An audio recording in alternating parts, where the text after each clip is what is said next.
ত্রয়োদশ জাতীয় সংসদ নির্বাচনের সম্ভাব্য স্বতন্ত্র প্রার্থী ও ইনকিলাব মঞ্চের আহ্বায়ক শরীফ ওসমান বিন হাদিকে গুলি করার ঘটনায় এক ব্যক্তিকে সন্দেহভাজন হিসেবে চিহ্নিত করেছে পুলিশ।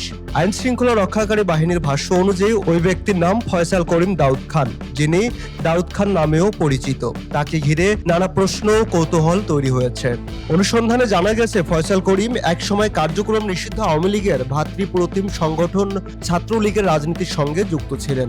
2019 সালের 11 মে ঘোষিত ছাত্রলীগের কেন্দ্রীয় পূর্ণাঙ্গ কমিটিতে তিনি সদস্য হিসেবে অন্তর্ভুক্ত ছিলেন বলে তথ্য মিলেছে।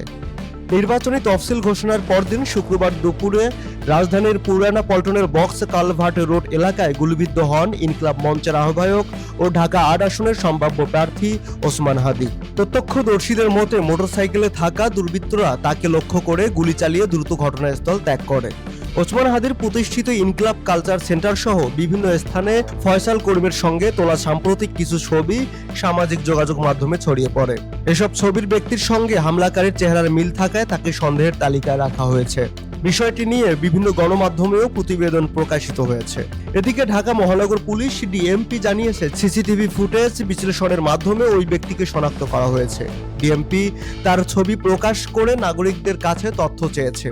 একই সঙ্গে স্বরাষ্ট্র উপদেষ্টা লেফটেন্যান্ট জেনারেল জাহাঙ্গীর আলম চৌধুরী হামলাকারীকে ধরিয়ে দিতে পারলে 50 লাখ টাকা পুরস্কার ঘোষণার কথা জানান। পেশাজীবীদের যোগাযোগ মাধ্যম লিঙ্কডইনে ফয়সাল করিম নামের একটি প্রোফাইল রয়েছে, যা তারই বলে ঢাকা মহানগর ছাত্রলীগের সাবেক এক নেতা নিশ্চিত করেছেন। প্রোফাইলে তিনি নিজেকে অ্যাপল সফটওয়্যার, আইটিওয়াইসি এবং টেকনোলজি অ্যানালিস্ট ওয়ার্ক এই 3টি প্রতিষ্ঠানের মালিক হিসেবে উল্লেখ করেছেন। সেখানে দেওয়া তথ্যে দেখা যায় 2013 সালে ঢাকার একটি বেসরকারি বিশ্ববিদ্যালয় থেকে কম্পিউটার বিজ্ঞানে স্নাতক সম্পন্ন করেন এবং পরবর্তীতে আরেকটি বেসরকারি বিশ্ববিদ্যালয় থেকে MBA ডিগ্রি অর্জনের দাবি করেন।